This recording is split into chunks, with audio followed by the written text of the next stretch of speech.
ગુજરાતમાં આકરા ઉનાળા બાદ હવે મેઘરાજાના આગમનની ઘડીઓ ગણાઈ રહી છે। હવામાન વિભાગ આઈએમડી અને રાજ્યના જાણીતા હવામાન નિષ્ણાત આંબાલાલ પટેલે આગામી દિવસોમાં ગુજરાતમાં પ્રી મોન્સૂન એક્ટિવિટી અને ચોમાસાના આગમનને લઈને મહત્વની આગાહી કરી છે।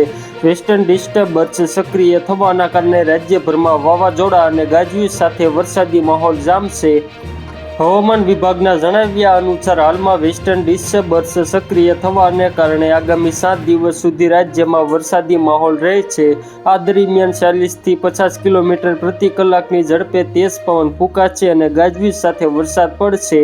અમદાવાદ અને આસપાસના વિસ્તારોમાં પણ ભારે પવન સાથે વરસાદની શક્યતા વ્યક્ત કરવામાં આવી છે।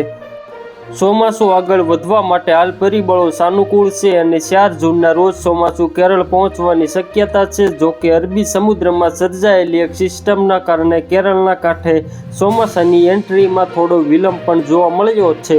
આંબાલાલ પટેલે ચિંતા વ્યક્ત કરતા જણાવ્યું છે કે આ વર્ષે દેશમાં અલ નીનોની અસર ખૂબ જ મજબૂત જોવા મળી શકે છે।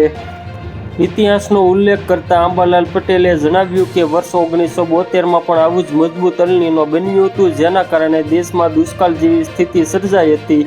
આ વર્ષે પણ અલ નીનોના કારણે દેશમાં ક્યારેક અણધાર્યો મુશળધાર વરસાદ ખાબકશે તો વળી ક્યારેક વરસાદમાં લાંબો બ્રેક ખેંચ પડી જશે તેવી અનિશ્ચિત સ્થિતિ સર્જાઈ શકે છે।